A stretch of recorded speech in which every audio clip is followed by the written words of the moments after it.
Hello, my name is Tom Wright.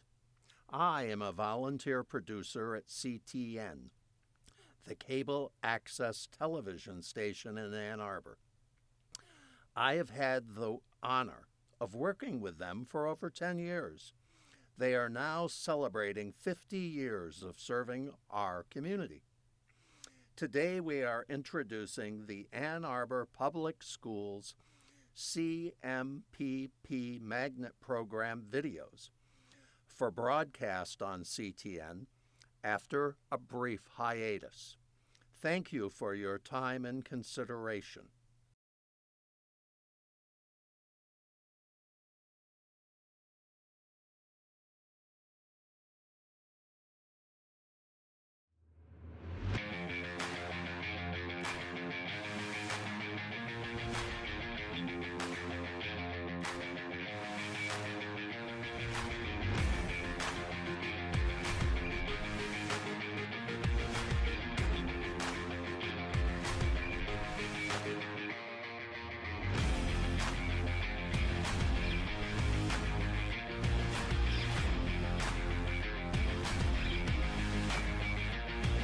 Ninety-five percent of journalists who cover sports are men.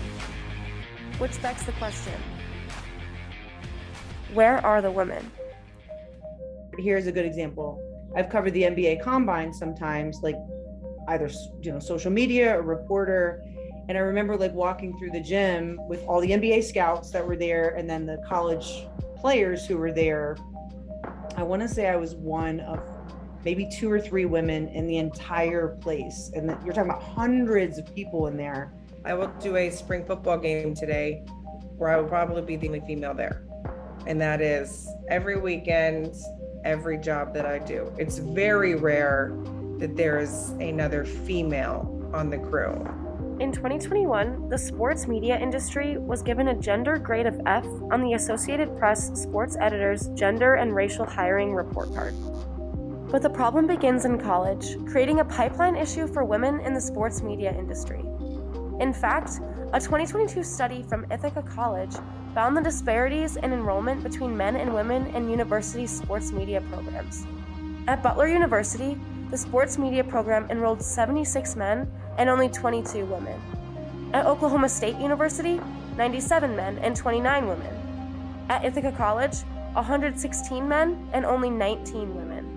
I decided to do sports, and I think when I didn't think about it when I first went to college because there just weren't many women in sports. But I don't know that I went into Marquette thinking like this is what I want to do, or that I even realized that sports was a legitimate, there was a legitimate opportunity in sports for me, to pursue that as a career. So, less women are studying sports media, and problems still arise for those who do find a way into the industry. These female analysts, commentators, and reporters are tested on their knowledge despite their qualifications and are often extremely sexualized. People refuse to look past the fact that they are women to see that they are actually experts in their field. If I mispronounce the name, she's a female and she doesn't know what she's talking about. My male colleague mispronounces the name, he just got tongue-tied. It's a constant test of your qualifications and intelligence when that's not necessary. Like, you should just look at the credentials somebody has and be like, oh, that's an insightful point. I didn't think about it like that. Yeah. I have always felt that I had to study more and know more than my male counterparts because there is an outside view of she doesn't know what she's talking about. Remember walking to a Tennessee football game that I was covering and someone said to me like, hey, what's a squib kick? Like just randomly as I'm walking, it's like it was them wanting to test me. You get in an Uber or you're out and someone asks what you do and you tell them and all of a sudden they've got a quiz for you. And it's like, yeah, all right, that certainly isn't happening to my male colleagues. There's a constant pressure to never mess up and to always know more because I am a female. When you cover what is primarily a male sport, football, basketball, baseball, the idea of, well, you never played the sport is always there. Even though most of the men that you see calling sports has probably not played that sport either. But progress is being made. Absolutely. I mean, when I first started, the only job a female could have on TV was a sideline reporter. And it grew into a host of an NFL show or play-by-play or an analyst. Like we now have female analysts. Doris Burke is a female analyst for the NBA, a male sport. And I think that number is definitely growing. And what I've seen from ESPN is an intentional effort to make that happen, you know, to put more women at the forefront, to put more Black women at the forefront. Like I think that they've been a leader in that space, and have been, you know, doing great work to make broadcast feel diverse. More women being on screen makes the dream seem like more of a reality for aspiring young women, and it has also built a strong community between the women that are currently in the field. What you see now between women in sports is like this incredible bond because we all have been through the same thing. And a bunch of us have a group text, and we talk a lot. And like, yeah, there are men who have kids as well in our group, but it's nice having someone in the same situation, like same kind of stage of our life. Like things like you wouldn't think of, like what's it like to pump in an NFL station, stadium when you have a, you're back from maternity leave, but you have a kid, what's it like? I don't know, so many things that you just wouldn't think of and that men frankly wouldn't understand. And so to have someone else to kind of just talk to about that has been really helpful. So reach for your goals. Change happens one person at a time. There will always be a subset of this country or world that doesn't believe that women should be in sports, and no matter what you say, what you do, how great you are at your job, you're not going to change their mind. Also realize it's not my job to change their mind. They will sit there and they have their beliefs, and you will see it on social media, and the mute button and the block button is very powerful. And when you realize that those opinions don't matter and those opinions won't ever be changing, and that's not the viewer that I'm broadcasting to, then there becomes a freedom in doing your job and a confidence that comes along the way.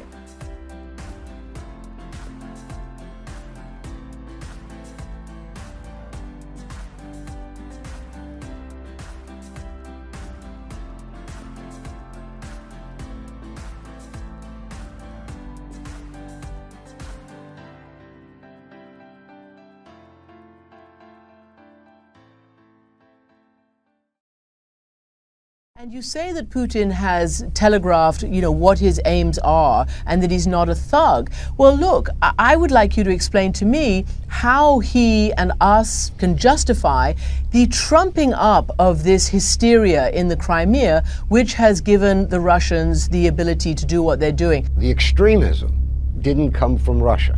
It was coming from Western Ukraine. Over the last several days, the United States has been responding to events as they unfold in Ukraine. Now, throughout this crisis, we have been very clear about one fundamental principle. The Ukrainian people deserve the opportunity to determine their own future.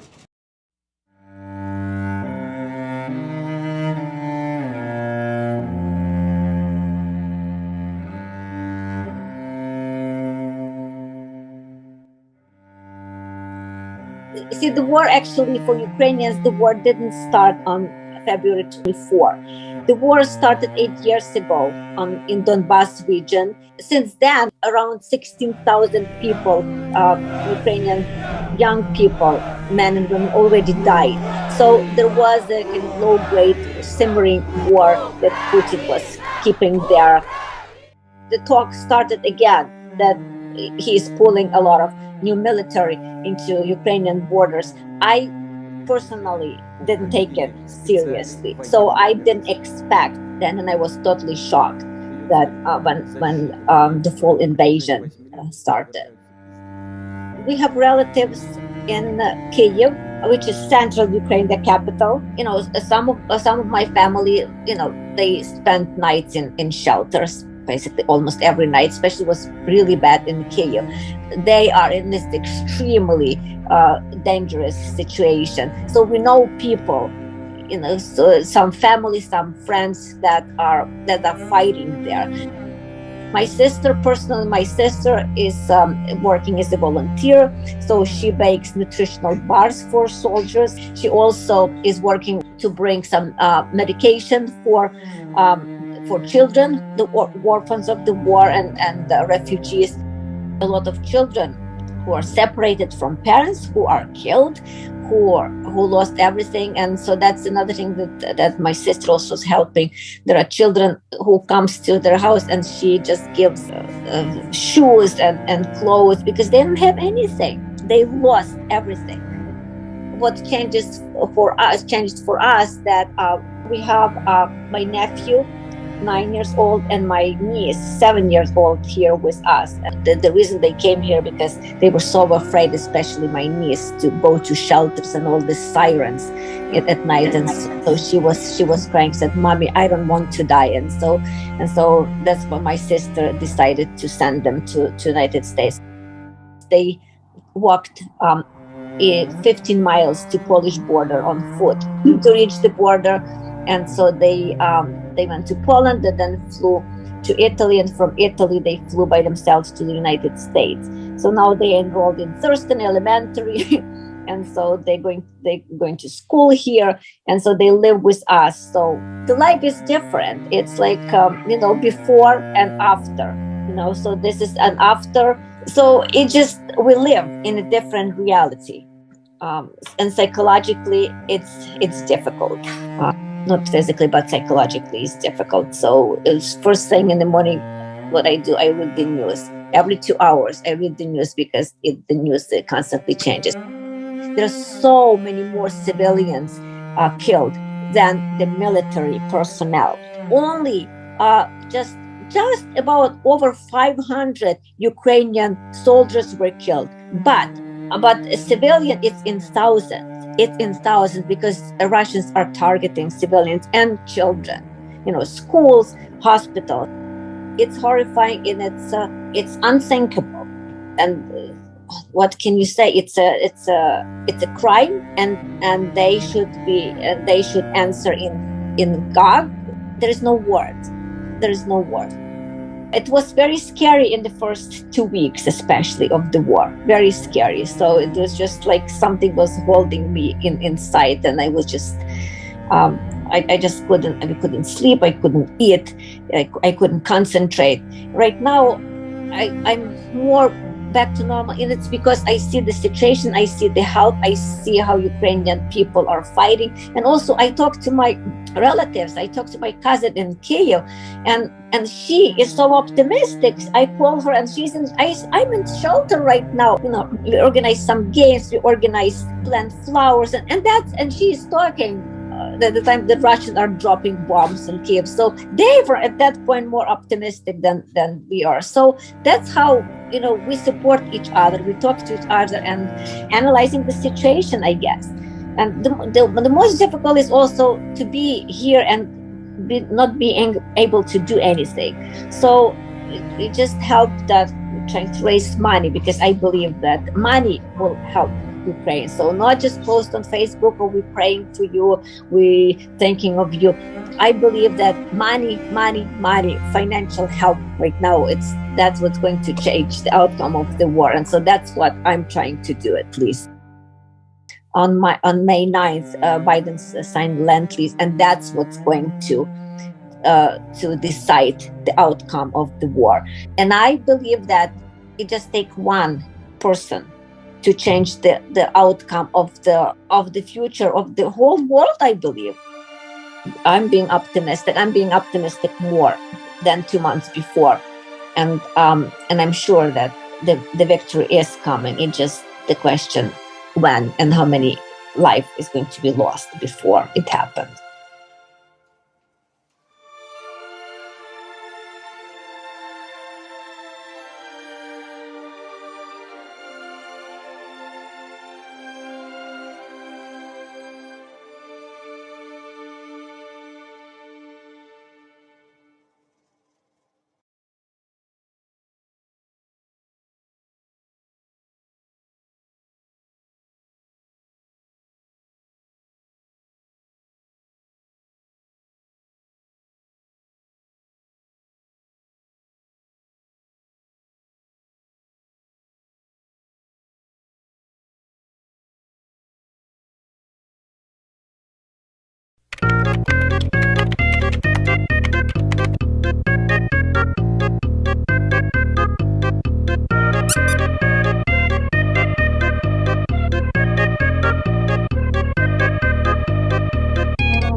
Thank you for viewing the Ann Arbor Public Schools CMPP